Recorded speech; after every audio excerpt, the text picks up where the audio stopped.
Alrighty, good afternoon. It's about 2:30 on a Friday, so we've kind of made it to the end of the week. Hopefully, you guys have enjoyed the very first day in August. Doesn't look a whole lot different than the end of July, so we're gonna have to wait for some time before things really begin to change. Just look at the composite radar, and I like doing the big view first. I'll get rid of that here. I like doing the big view first because I think this gives kind of an idea of what's happening everywhere. And, we do have a heat advisory in place. I don't really think that's the weather story today. Understand that it's hot almost any given day here in the summertime. But, again, I think we're all pretty immune to the heat by this point. By the end of this month, average high is 90 degrees. So we start to go down from a climate perspective. And we will be a bit cooler starting this weekend. So we'll talk much more about that coming up. So thunderstorms, got some good rumblers out there. 530 strikes in the last 10 minutes here in central Alabama. The majority of the convection is along and just to the east of the Coosa. We also have a batch of thunderstorms coming out of Mississippi, just south of West Point. Starkville probably has a pretty good view, vantage point of thunderstorms rolling in from the north. But again, what we'll see today with these storms, not unlike previous days, a lot of lightning. In fact, we'll zoom in on this one here that's just across the state line. There's West Point, here's Starkville. Mississippi State's right in there, and a cluster of thunderstorms basically at the midpoint between Starkville and Eupora on US 82. These will all be moving towards southern Lamar and central Pickens County over the next couple of hours. So let's move to our next frame here, focus on East Alabama. Same deal, slightly less lightning strikes here, but if you're down near Wilsonville, Childersburg, Sylacauga, you're probably seeing some towering thunderheads there. Some heavier rain where 280 and 231 split there and head into Talladega County. And this will stretch a good part of I-20.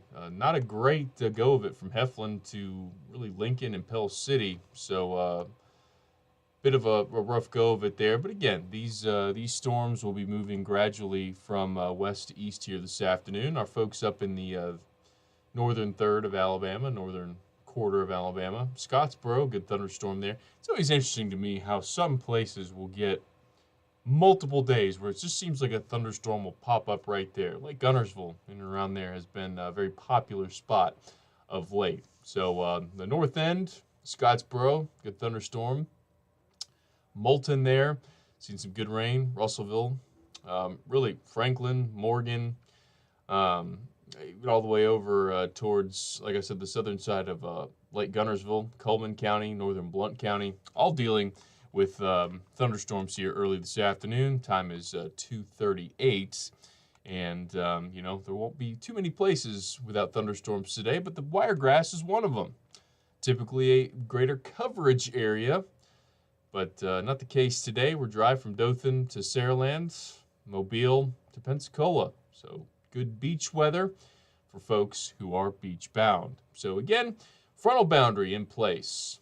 That is going to play a role in our weather. It's also going to keep our rain chances elevated. So let's go to some NDFD data. I like sharing this. This isn't 100%. This is not always right. But this is a good representation of where rain chances are potentially highest. And this gives a good idea of where the best potential for rain is. So a line from Demopolis, Sylacauga to center. South of there, east of there. Best rain coverage on Saturday. You live up in Limestone, Franklin, Marion, Winston, even Morgan County, Lauderdale.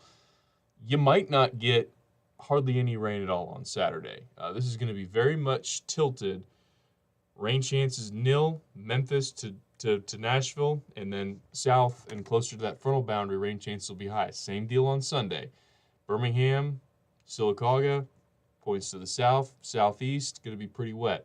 Monday, start to see that shift of better rain chances to the south and east. But when you put all this together, 7-day rain total is going to be pretty significant for summertime, okay? And it's because of this wedge, and we'll talk about that here in just a minute. So the wedge taking place is going to keep a stalled boundary, so there's an extra lifting mechanism. We already have daytime heating, convection. Now you're adding to it a frontal boundary in place and some Atlantic moisture coming across across the Carolinas, and that combination is going to give us better rain chances. Let's go upper levels.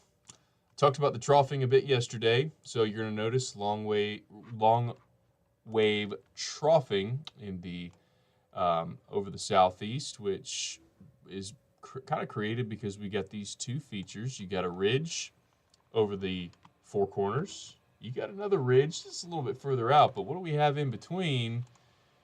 Absolutely have troughing right in here. And this is Monday at 3 o'clock. We're going to be looking at, again, the potential for rain to stay elevated into next week. We move into Tuesday, and now you're starting to see more of those darker oranges here. So we have more of a southwesterly flow aloft. We're not under the either ridge per se. We're still in between in this kind of shortwave troughing at this point. But temperatures are gradually going to go up next week. So as you know, the pleasant conditions, they don't last too long in August. All right, let's go to our Futurecast. I want to start Saturday. Again, it's Friday. It's about 2:40. And as we move through the day on Saturday, a couple key things to watch here. So right about now, we start to see the setup of our cooler air wedging. So a couple things that'll contribute to this. So over here, you've got cooler waters that are just north of the Gulf Stream. Gulf Stream runs right about there, okay? And then you've got the colder current to the north. Anyway, all that to say is when you've got a northeasterly wind like we will have, and you have this low that's really helping to channel winds in this direction, you kind of force a cooler air mass south. And guess what? We got these mountains here, the Appalachians. Air can't go over it, so it's forced to the south, almost like a dam. And we call it cool air damming sometimes. So this overall setup is going to force in some cooler air. With that said, it's going to be aided by the fact that we've got rain. Keep in mind, the air that's coming from the Atlantic side, it's still moisture laden. It's just a cooler wet air mass than the Gulf. The Gulf is hot, humid, subtropical. This is more of a cooler but still humid air mass coming in from the Atlantic side. So front and base, and all in all, the set place through the next several days. This is Sunday. Let's go on into Monday, and look here, you still have the low in place. You also have a high, okay? So circulation around a high like this, so that's pushing air. All right, circulation around a low also. So you've got two things at work here that are going to be channeling in this cooler air that exists over here. And that's combined going to keep our high temperatures in the 80s. How about it? It's also going to bring rain to folks who've been wishing for it. I think I'm going to lay down some fertilizer and hope that Mother Nature takes care of it. So this is Monday at 3 o'clock. Again, you'll notice a lot of 80s across, especially the eastern half of the state. Once you get into Mississippi, specifically over near the Delta, that's where the wedging usually stops. You're going to notice the warmest temperatures will be in West Alabama, coolest to the east, and that is strictly because that's kind of where that cooler air cutoff is. And there are several days next week where that cool air is going to get to and just beyond I-65 by Wednesday into Thursday.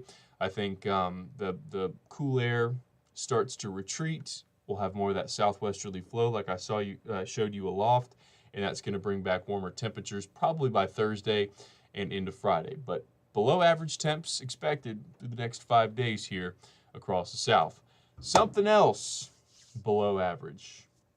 Tropical season. We've had 3 tropical storms Obviously, Barry was the most impactful, the remnants of which was responsible for that flooding in South Texas. But it's pretty quiet. Love to see it. Love to hear it. And she's got nothing doing here over the next 7 days. If you're beach bound, you just got to worry about those sea breeze thunderstorms. And that's it. So, again, convection across the state today. We'll see showers and thunderstorms continue into the weekend, but a cooler air mass in place, more cloud cover. Again, yard fans, I might lay down some fertilizer for the grass. I might, move some of those plants outside. I do think with easing heat levels, better rain chances, that's really going to help kind of refresh the ground. I was doing yard work for about 3 hours this morning, and the ground was just really, really hard.